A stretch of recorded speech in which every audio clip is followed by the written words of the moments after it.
everyone receive is a reflection of it. Welcome. Lately I've been posting content around about the origins, the original feminine and masculine identities. I've been talking about these forces being suppressed.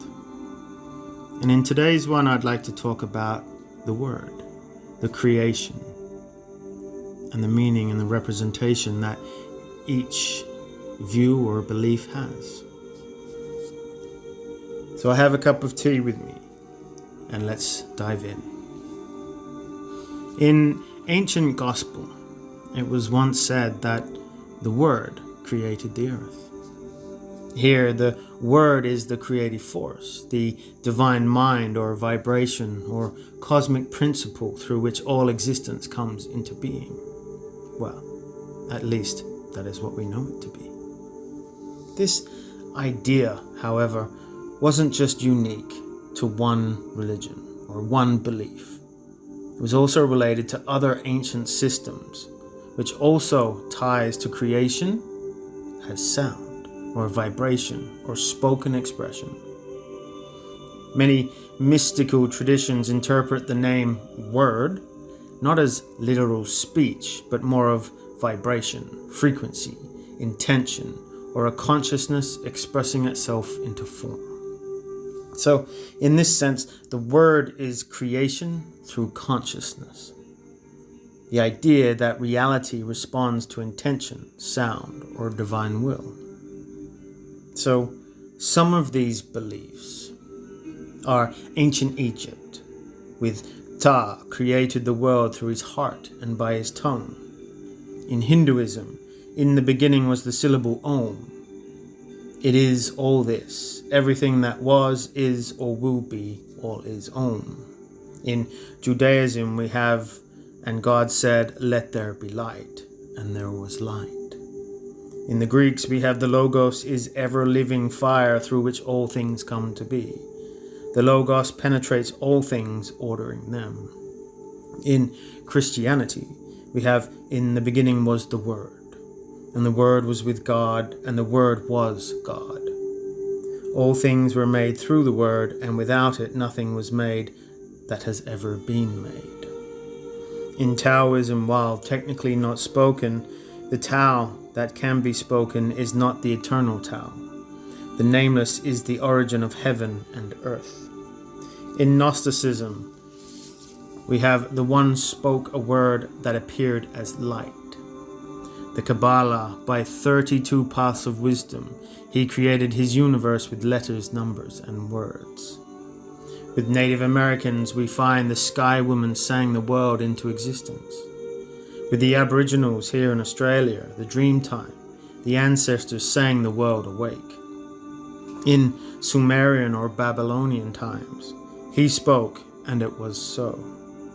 In the Maori cultures with Sky Father and Earth Mother, we have the sacred chants or the karakia. The world was separated, allowing space and light and life to emerge through using these sacred chants. In Norse creation, we have a similar great primordial void. And it was through the runic sounds in shaping reality and the power of the spoken word, whether through charms or runes, it follows a similar plot. So we can see again through the same cultures, we see the same constant narrative, the same beginning, the same story over and over. But I want to highlight one specific group here, and it is the Aboriginal songlines, not just because I live here, but it's very meaningful because what does it entail? It's very similar to Maori culture and other cultures about singing into creation. So what are songlines? Well, pathways across the land. A songline can stretch across hundreds or even thousands of kilometers. It links places, waterholes, mountains, plains, and ceremonial sites.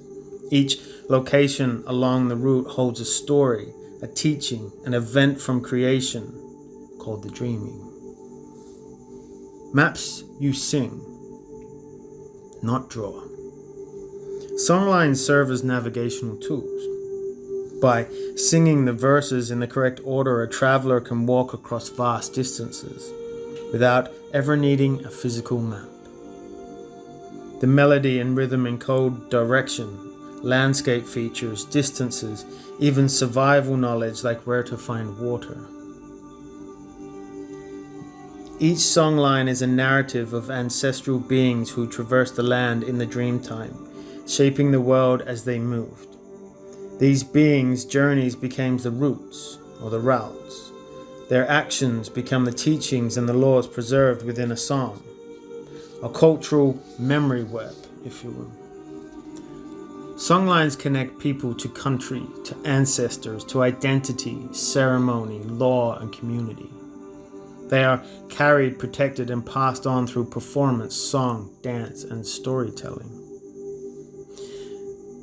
It is a multi-dimensional system of knowledge, for a single songline can encode creation stories, ecology, astronomy, seasonal cycles, navigation, and social law. It can also have healing knowledge and kinship structures. It is an oral library, a knowledge universe. It is not just a story. Knowledge of a songline comes with custodianship. Elders and traditional owners hold the authority to teach certain parts, and some sections are restricted, sacred, and gender-specific. Songlines are the earth's heartbeat sung into form. They are the living script of the land, showing that the world is not just terrain, but a story you walk through, remember, and keep alive.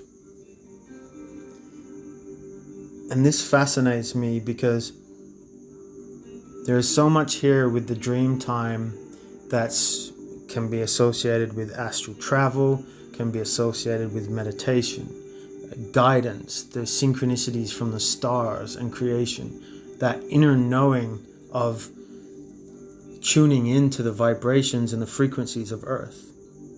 And with the Native Americans and she sung it into form as well with Sky Mother and all of these sort of creations. It's harnessing that value.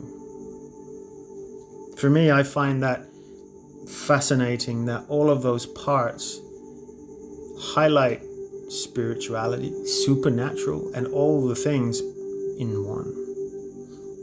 But again, I forward myself to understand, why is it just a word or a song? How does the mind or the word or a belief create realities? Or I had another thought as well, because we live in a world of secrets and lies. So are these clues meant for us to create ourselves, to build our community instead? Sharing the knowledge among people. This was the information we were supposed to share. But has this knowledge been misrepresented and manipulated by greedy people and made us believe that what we know today as truth and spoken word into devotion, into that religious devotion of church and prayer and this sort of thing? Because creation itself is vibrational, and vibration responds to consciousness. For sound is frequency. Frequency is patterns. Patterns is structure, and structure is form or foundation. So when we hear the statements like God said, Ta spoke, the ancestors sang, from Om came the universe, what is really meant is that the consciousness is vibration, and vibration is reality. So the word is the first vibration. The song is the shaping of the field, and the speech is the intention becoming form. It's a blueprint, of course. These are not commands to worship. They are not the 10 commandments of things. They are not do as you're told. They are coded instructions for how consciousness manifests reality. Think of it like this. In the beginning was the Word.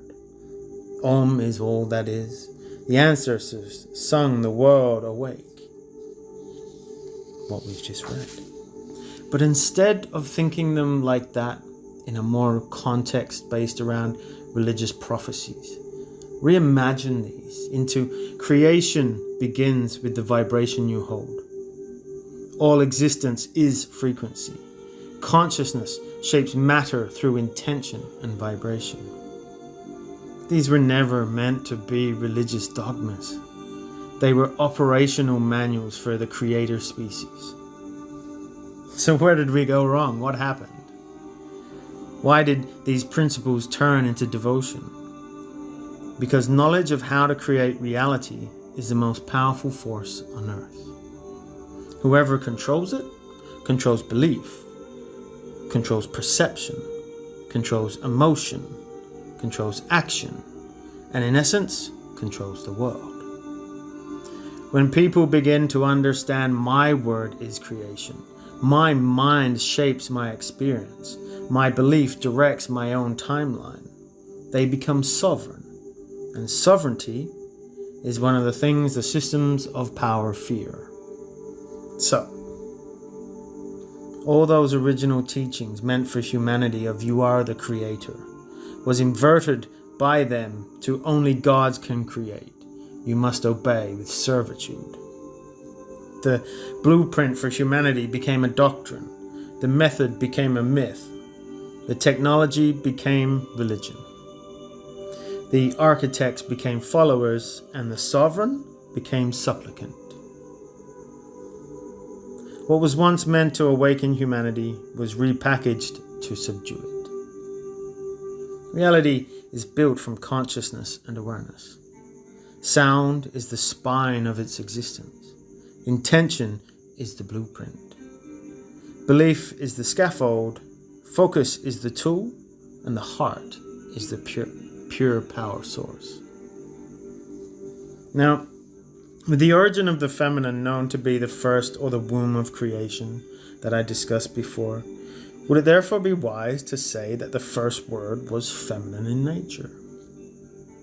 It's an interesting thought, because across a huge span of these cultures, we find the origin of creation is described as feminine, not masculine.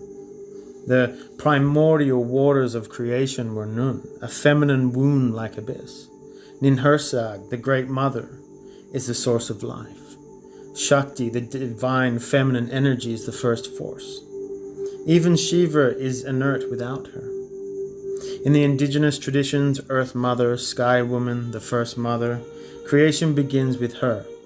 In the Gnostics, we have Sophia is the first emanation of the source. Or emanation, my apologies. In all these traditions, we understand that feminine is not woman. It is the first movement, the first womb, the first possibility of creation. So if the first principle then is feminine, then the first word can be seen as feminine. The word logos or logos in Greek tradition is masculine in grammar, but not in metaphysics. In a metaphysical system, the masculine equals expression, projection, form. And the feminine is the source, the potential, the generative field. The word needs to have a medium, a container, a womb for it to manifest. The feminine is that medium. The first word is feminine because it arises from a feminine field of creation. The word is expression of the first mother essence, the way sound emerges from silence. A voice needs a womb of space. A word needs a container, and energy needs a void.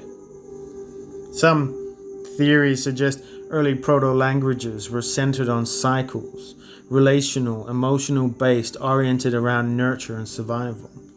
All known traits to be traditionally coded as feminine.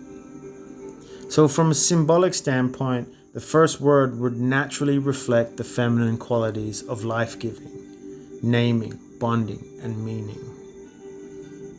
If then, I wonder, the world was created by the Word, surely we sustain it by continuing to speak that word.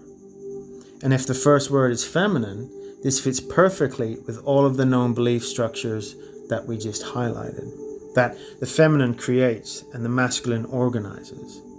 For reality is born from their union, but feminine is the spark that comes first. It's the architectural blueprint before the builder can, well, build.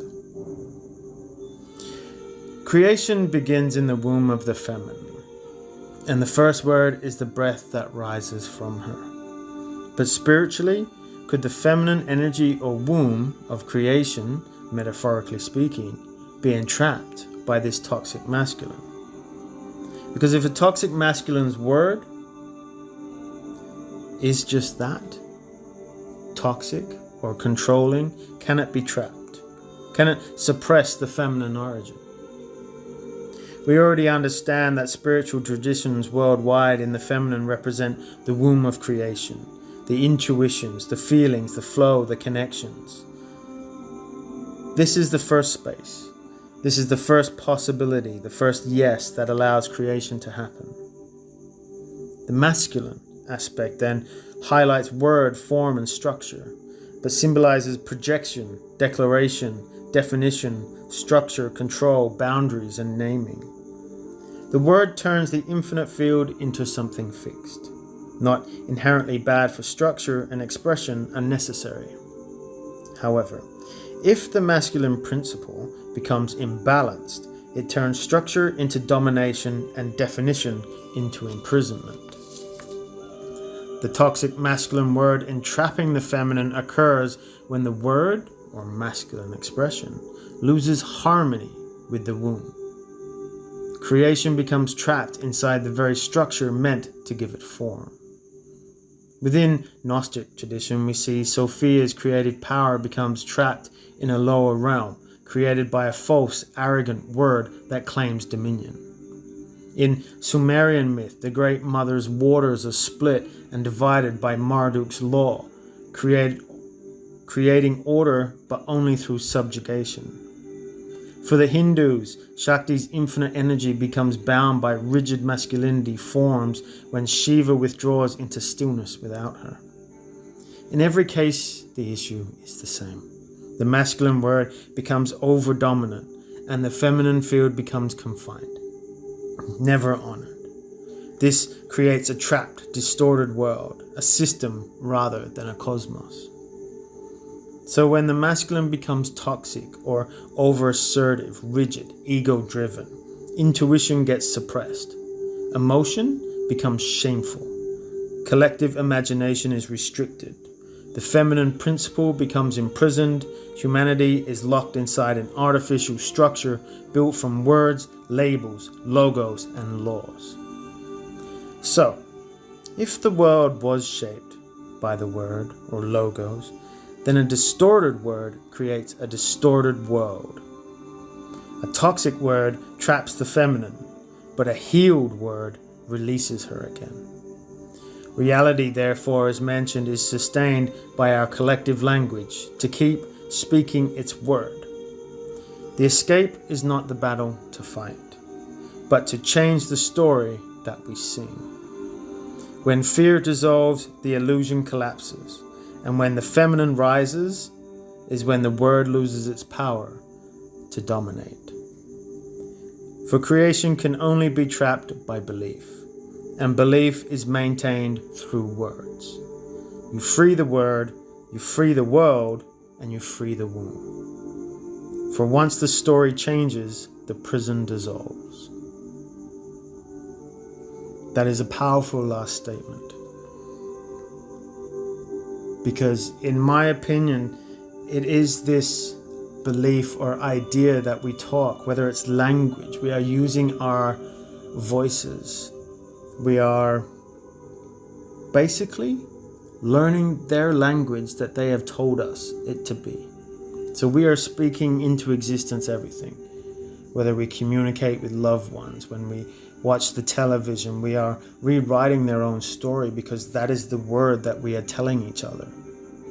When one of these points highlights that it's not the escape from the system that we're looking, it's the creation of another one.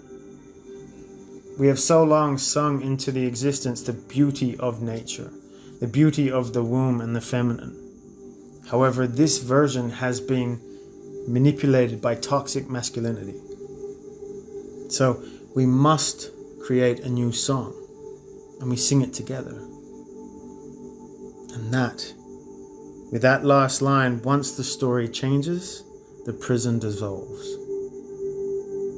That's again in correlation with the matrix in the mind. When we sing a new song, we create our new song lines, we connect to a higher harmony of the Divine Mother. So I'm going to leave that there and continue on with part 2. But I thank you for coming on this journey with me. So it is with that, I leave you with peace and love. Take care.